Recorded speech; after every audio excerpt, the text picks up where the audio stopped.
Assalamualaikum warahmatullahi wabarakatuh. Perkenalkan, nama saya Reza Faizal Adriansyah dari kelas Teknik Informatika 2025-01 dengan NIM 2025-081-0041.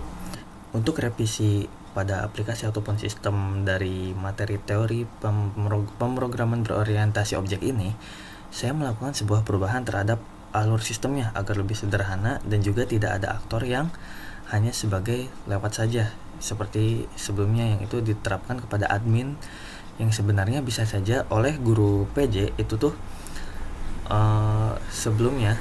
Jadi siswa itu memberi input kepada admin, yang dimana nanti admin akan memberikan verifikasi ataupun pengecekan yang sebenarnya bisa saja langsung dilakukan oleh guru PJ yang menerima input tersebut. Jadi seakan-akan admin itu hanya mengecek secara sederhana lalu diberikan kepada guru, sedangkan nanti guru sendiri juga akan mengecek ulang kembali gitu. Jadi admin ini sebenarnya tidak diperlukan. Jadi saya melakukan sebuah revisi di aplikasi ini. Selain untuk sederhana dan lebih sesuai dengan proses seleksi yang diterapkan pada sekolah, di sini juga sistem jadi hanya memiliki dua aktor, yaitu siswa dan guru PJ. Dimana seluruh tugas yang sebelumnya dilakukan oleh admin, walaupun hanya sedikit, akhirnya akan dipindahkan kepada guru PJ, yang dimana di sini juga akan lebih membuat mudah untuk digunakan, mudah untuk dipahami, mudah juga untuk kita lihat bagaimana prosesnya, bagaimana alurnya. Jadi sehingga proses seleksi ini jadi lebih efektif, dan juga karena hanya melibatkan dua pihak, yang ataupun satu pihak untuk mengisi, satu pihak untuk memverifikasi, dan juga nanti satu pihak untuk memberikan pengumuman, satu pihak untuk menerima pengumuman. Jadi verifikasi dan juga menentukan hasil seleksinya ataupun kita mendapatkan pengumuman menjadi lebih mudah.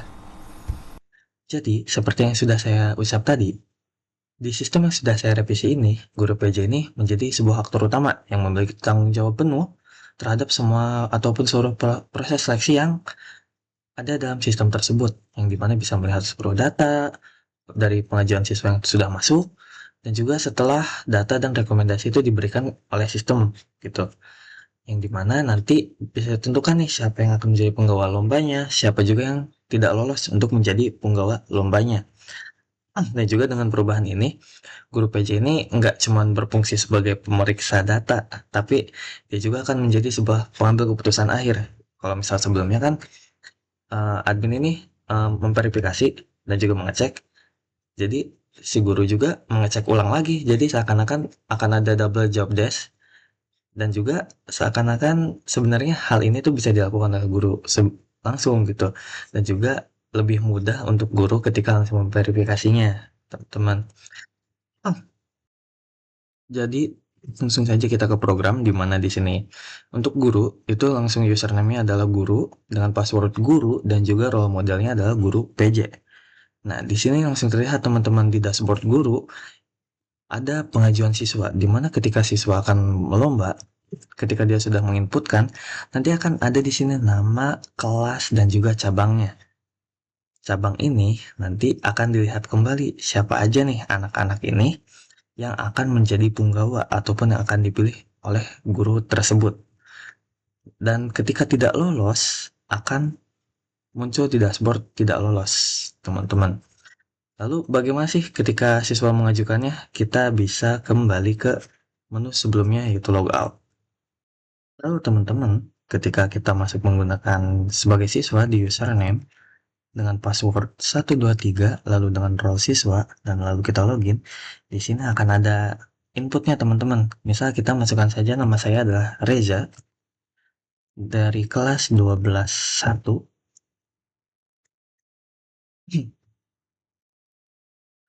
dengan nilai musik sebut saja misal 90, nilai vokal 78, nilai kreativitas 75, public speaking misal 80, dan juga desain grafis adalah 89. Ketika kita mengirimkan data, langsung ada rekomendasinya, yaitu adalah gitar solo. Karena apa? Nilai musiknya melebihi dari nilai vokal, kreativitas, speaking, dan grafis. Dan juga sebenarnya bisa saja.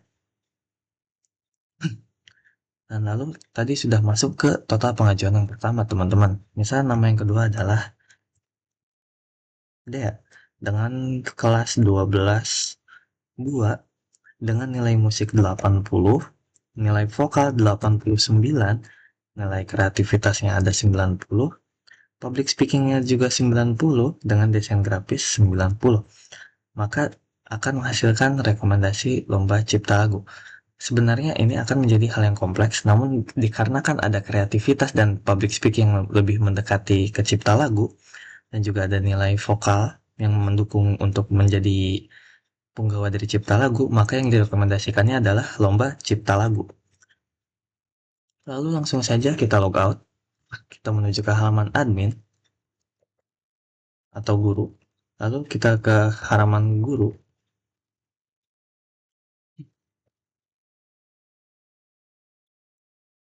Nanti akan ada seperti ini teman-teman, dengan nama serta kelas lalu cabang yang direkomendasikan. Misal saya memilih untuk tidak meloloskan Reja dan juga meloloskan Dea pada cabang cipta lagu, maka nanti dashboard guru akan menjadi kosong seperti ini.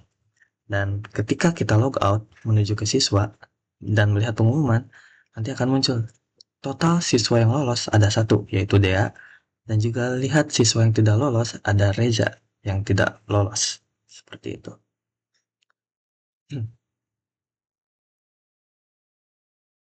Lalu di sini ada penerapan 4 pilar pemrograman berorientasi objek atau yang kita kenal dengan ada encapsulation, ada abstraction, polymorphism, dan juga ada inheritance.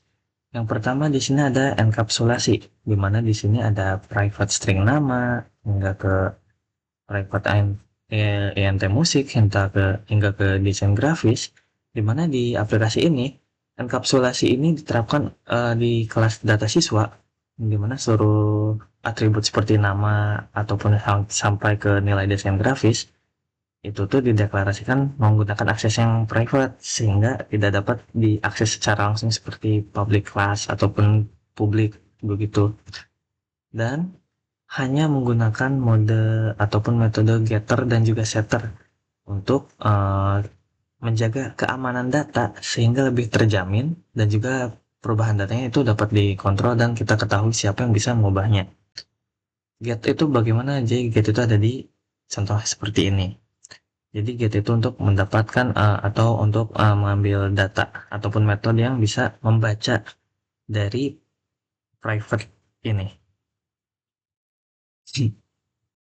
Lalu ada inheritance. Inheritance ini ada contohnya di bagian sini. Public class dashboard tidak lolos extends G frame. Di mana konsep inheritance yang diterapkan di dalam kode ini itu merupakan sebuah turunan dari kelas G-frame yang dimana nanti di dashboardnya itu dapat menggunakan seluruh fasilitas Java Swing yang seperti jendela, tombol, tabel, ataupun panel hingga ke UI. Jadi nggak harus membuat lagi G-frame ataupun tampilan UI ataupun kode untuk membuat tampilan yang sama seperti sebelumnya. Jadi tinggal diturunkan saja maka akan menghasilkan tampilan yang sama. Lalu ada abstraksi, di mana di sini kita bisa lihat ada string rekomendasi. Yang T tertinggi sama dengan M ini maksudnya apa? Jadi konsep abstraksi yang diterapkan di proses penentuan rekomendasi cabang ataupun nilai untuk menjadi penggawa ini itu memasukkan nilai kemampuan sedangkan prosesnya itu tidak diketahui pengguna, jadi hanya diketahui oleh sistem saja ataupun pengguna ataupun yang penginput itu hanya akan mendapatkan hasil saja tanpa mengetahui bagaimana nanti si nilai tersebut dibandingkan. Lalu di sini ada polymorphism, di mana ada public void repress data, yang dimana ini menerapkan melalui penggunaan metode repress data, di mana namanya itu sama, tetapi berada pada kelas yang berbeda. Jadi fungsinya akan berbeda pula, yang dimana setiap dashboard akan mengimplementasikan metode tersebut sesuai kebutuhan data yang akan ditampilkan. Sekian dari saya, mohon maaf apabila ada kesalahan. Sekali lagi sekian untuk revisi dari proyek teori PBO ataupun pemrograman berorientasi objek. Billahi taufiq wal hidayah. Wassalamualaikum warahmatullahi wabarakatuh.